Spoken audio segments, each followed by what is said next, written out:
Erwan Heussaff, nahuli sa akto sina Vong Navarro at Ann Curtis na gumagawa ng milagro. Isang kontrobersyal na balita ang nagpagulo sa mundo ng showbiz ngayong araw matapos umanong mahuli ni Erwan Heussaff ang kanyang asawang si Ann Curtis at ang kapwa, It's Showtime, host na si Vong Navarro sa isang sitwasyong nagdulot ng matinding spekulasyon. Ayon sa mga ulat, nahuli umano ni Erwan sina Ann at Vong sa isang milagro na agad namang naging usap-usapan ng publiko. Walang malinaw na detalye kung ano ang eksaktong nangyari, ngunit ang mga bali-balita ay nagdudulot ng iba't ibang reaksyon mula sa mga tagahanga at netizens.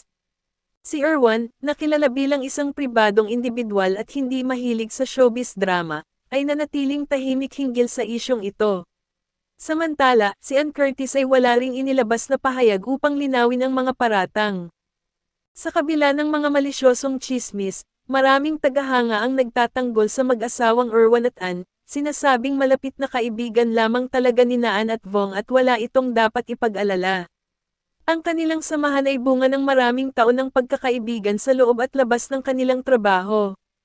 Tila patuloy na naging matatag si Erwan sa kabila ng mga isyong kinakaharap ng kanyang pamilya. Marami ang umaasa na magbibigay ng paglilinaw ang mga sangkot upang matapos na ang mga haka-haka.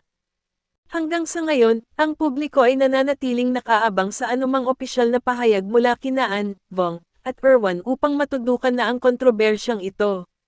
Ang mga tagahanga ng mag-asawa ay patuloy na nananalig sa kanilang relasyon at umaasa na hindi ito basta-basta masisira ng mga intriga. Sa kabila ng umiinit na isyo, marami rin ang nagsasabing posibleng wala namang masama sa nangyari at maaaring na-misinterpret lamang ang sitwasyon. May mga insider na nagbubunyag na ang sinasabing milagro ay maaaring simpleng bonding moment lamang ng magkakaibigan na naabutan ni Erwan, ngunit dahil sa pagiging sensitibo ng usapin, mabilis itong napalaking isyu. Sa ngayon, umaasa ang mga malalapit na kaibigan ng tatlo na maayos agad ang anumang tensyon at maiwasan ang anumang lamot sa kanilang samahan.